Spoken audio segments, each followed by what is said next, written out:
Out to Victoria Park, because there's been some great celebrations over the last 24 hours, and Drew Morfitt's out there. Drew, what's the scene like this morning?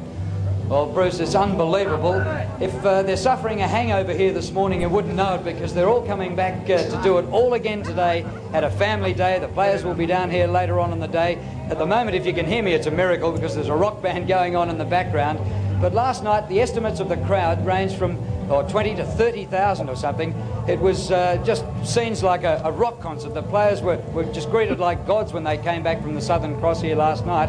And when they cleaned up this morning, well, the aftermath, you just had to see it to believe it. I mean, fortunately, the smell of stale grog has been replaced by, you know, bacon and eggs and sausages this morning, and that's just as well. But I tell you what else, there's a heap of broken glass out here on the ground, and how the players will ever be able to train on it again. And of course the cricket club wants it next week. I don't know how they'll go on. But apart from Darren Mullane stuffing the ball up his jumper yesterday after the game, he sampled that. Somebody's actually sampled a goalpost here.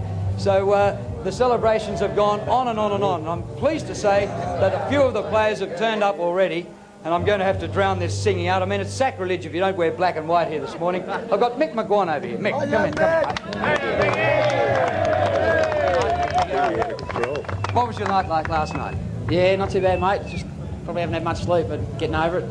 Just looking forward to the, you know, this is the supporters' day today, and you know they put a lot into the club, and we've got to give them something back. Hey, you look pretty well on it. Yeah, not too bad. You know, probably got a week to go, I suppose, but you know, it's going to be a long week, but you got to keep coming up. Well, you've got a trip to London as well. Yeah, off to London Wednesday, the boys. So I think there's plenty of beer in London, so they'll look after us. Good on you. Okay, congratulations, Mick. Enjoy the day, the week, the month, the year, whatever it is. No worries, Drew. And just very quickly, we've got Tony Francis here and Scott Russell,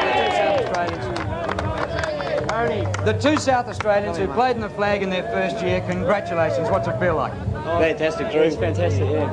I mean, is it a dream come true to not only play in a premiership in your first year, but to break the drought for Collingwood?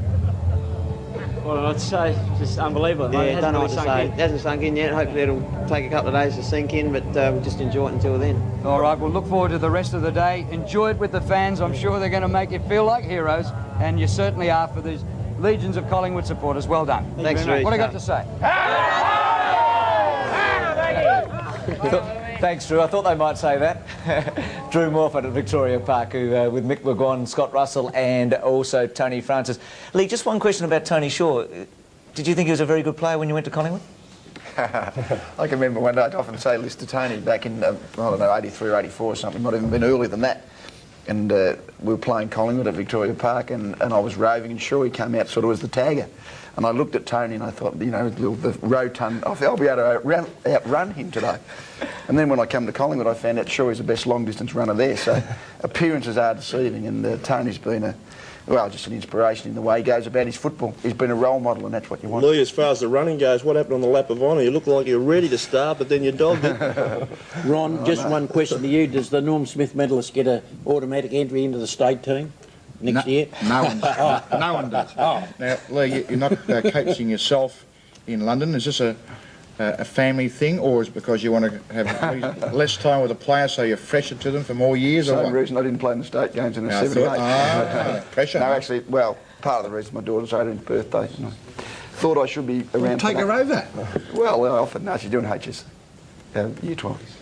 Leigh, you're not normally regarded as an emotional person, but coming from the Hawthorn club, I think you've taken after the Abbey genes a bit, but how was the feeling at the end when that siren went? You look pretty emotional on the camera, but compared to as a player, you've been a great player and you've gone through premierships.